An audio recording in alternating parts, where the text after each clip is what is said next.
How does unavailability of declarant affect challenging hearsay? Imagine trying to question someone about what they said, but they are no longer around. That's what happens when the declarant is unavailable in a court case. Hearsay is an out-of-court statement used to prove what someone else said. Usually, courts don't allow hearsay because you can't cross-examine the person who made the statement. Cross-examination helps test if the statement is truthful and reliable. When the declarant is unavailable, it becomes harder to challenge hearsay because you cannot ask them questions directly.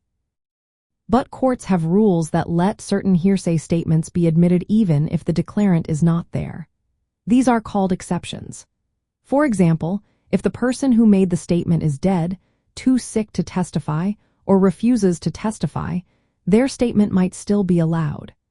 These exceptions are based on the idea that some statements are trustworthy enough to be used without cross-examination.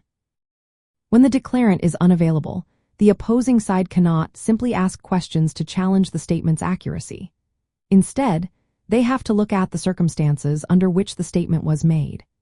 They might question if the statement was made against the declarant's own interest, or if it was a dying declaration made when the person believed they would not survive.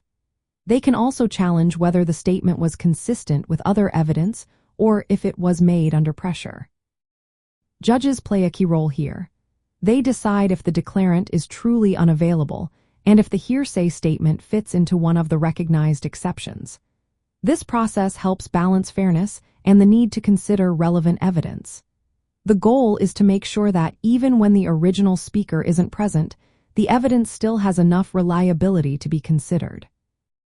So, in simple terms, when the declarant is not available, challenging hearsay becomes more complicated because you lose the chance to directly question the person who made the statement. Instead, the focus shifts to the circumstances and the rules that allow certain hearsay statements to be admitted.